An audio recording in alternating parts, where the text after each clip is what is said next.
প্রশস্ত সড়ক আর clean city হিসেবে রাজশাহী মহানগরীর সুখ্যাতি থাকলেও এখন ঝুঁকিপূর্ণ হয়ে উঠেছে শহরের ফুটপাতগুলো। গত 4 মাসে চুরি হয়েছে 4.5 শতাধিক স্ল্যাব। প্রশাসনের নিষ্ক্রিয়তায় চুরির ঘটনা বাড়ছে বলে অভিযোগ নগরবাসীর। রাজশাহীর তেরোখাদিয়া থেকে সিটিহাট মোড় পর্যন্ত 575টি স্ল্যাবের মধ্যে 450ই চুরি হয়ে গেছে। মাদকসেবীরা রাতের অন্ধকারে এগুলো তুলে নিয়ে যাচ্ছে, পরে তা ভেঙে লোহার রড বিক্রি করে দিচ্ছে ভাঙারির দোকানে। স্থানীয়রা বলছেন, চুরির ঘটনা বেড়ে যাওয়ায় অনিরাপদ হয়ে উঠেছে ফুটপাতে চলাচল। অসাবধানতাবশত চলাচল করতে গিয়ে মাঝে মধ্যেই ঘটছে দুর্ঘটনা। চরম সমস্যা, ভীষণ সমস্যা হচ্ছে। সমস্যা হওয়া মানে কি, আমরা তো মানে দেখে দেখে অতিষ্ঠ হয়ে গেলাম কি হারে সর্বনাশের কি মানে দেখাশোনার করার কোনো লোক নাই। যে এই এত বড় একটা জিনিস প্রতিষ্ঠান এই যে ধ্বংস হয়ে যাচ্ছে, এটা তো আমরা আসলেই খুব দুঃখিত বা মর্মাহত। ছুচকা চোর বা যারা এই বলে ওই হিরণ টিরণ খাই, এই টাইপের ছেলেগুলো এই কাজগুলো করে।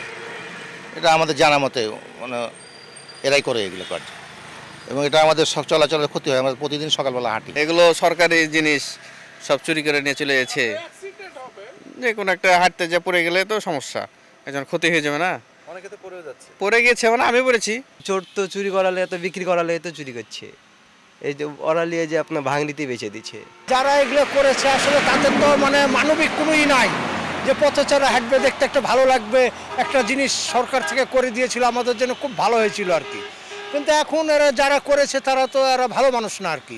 এরা দেশের উন্নয়ন চায় না, ভবিষ্যৎ চায় না, ভালো চায় না। রাজশাহী সিটি কর্পোরেশনের সচিব ও প্রধান পরিচ্ছন্নতা কর্মী জানান, যেসব ড্রেনের স্ল্যাব চুরি হয়ে গেছে পুনরায় তা নির্মাণের উদ্যোগ নেওয়া হয়েছে। আমরা আমাদের মনিটরিংয়ের চেষ্টা করছি, সেই সাথে পুলিশ প্রশাসনকেও আমরা জানাইছি, এবং তারাও তাদের মতো করে ট্রাই করছে।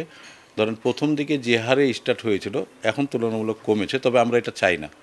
আর এইটার বিকল্প যেটা নাগরিক সুবিধা চিন্তা করে আমরা প্রকৌশল বিভাগকে আমরা নির্দেশনা দিয়েছি যে তারা যেন এমন কোনো টেকনোলজি দিয়ে স্টাফটা দেয়, যদি ধরেন নিচের দিকে আটকানোর সিস্টেম থাকে তাহলে কিন্তু আর খুলতে পারবে না।